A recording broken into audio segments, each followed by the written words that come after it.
be entered in the record. The chair recognizes the gentleman from Massachusetts for his 5 minutes. Thank you, Mr. Chairman.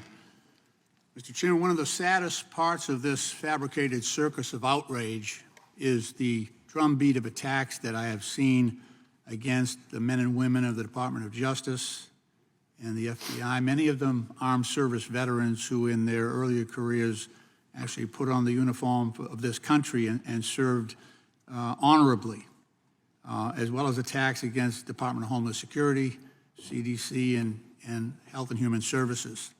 And as evidenced today's hearing, the Republicans are continuing to go to great lengths to invoke wild and seemingly race-based conspiracy theories, misinformation, and propaganda to allege that those same men and women who at one point served our country in uniform are now somehow targeting the American people. Meanwhile, this same subcommittee on weaponization has turned completely a blind eye to the actual and well-documented blatant and egregious weaponization of the federal government undertaken by the previous president. We are, in fact, still receiving reports of actual weaponization committed by President Trump. In fact, we now have a recent sworn declaration from former White House Chief of Staff John Kelly indicating that President Trump suggested utilizing the IRS and other federal agencies to investigate his perceived enemies, who at the time happened to be 2 FBI agents who were examining his conduct. I ask for unanimous consent for this record, this sworn statement to be entered into the record. Without objection. We also have another recent disclosure from Miles Taylor, former Chief of Staff at the Department of Homeland Security, reporting that President Trump sought to wiretap the phones of his own White House aides in order to detect any leaks. To the great detriment of the American people, however, we are not investigating the actual weaponization of the federal government. And worse yet, this committee has come to embody weaponization itself, misusing congressional oversight to protect Donald Trump and attempt to divert attention from the multiple federal and state criminal investigations surrounding President Trump's misconduct in office. In the midst of the ongoing state prosecution in New York of President Trump, Chairman Jordan has repeatedly sought to interfere and influence that case, threatening to subpoena Mr. Bragg and even holding a field hearing on Mr. Bragg's prosecutorial record blocks from his lower Manhattan office, deliberately interfering in the rule of law being applied in that case.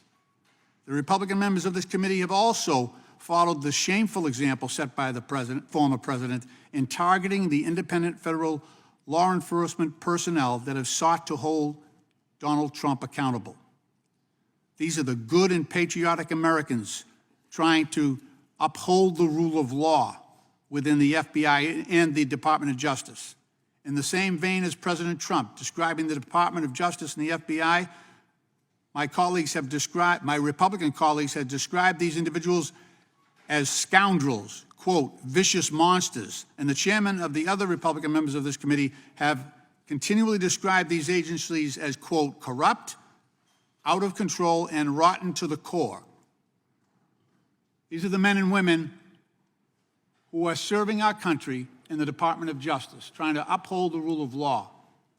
Ms. Wiley, what is the underlying threat to American democracy and the rule of law to baselessly claim that the federal agency and the individual personnel at the Department of Justice and FBI are being weaponized to attack everyday Americans? What's the impact of that on our democracy? Your mic, yeah.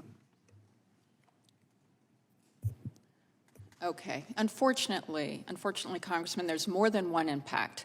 One impact that's very clear and obvious, sadly, for far too many, is that foreign governments who have deep interest in sowing distrust in the American people against our own government and our own civil servants utilize that to generate and propagate mis and disinformation that then it puts out under disguise on social media platforms to help incite and spread the notion, seemingly in a way that suggests that it is not coming from a foreign government, so that it is sowing the seeds, not just of distrust, but fundamentally in any democratic country, it is critically important that we be able to have a relationship with our government and with law enforcement in order to make sure that people are coming forward to law enforcement, sharing information truthfully with law enforcement, and that law enforcement can engage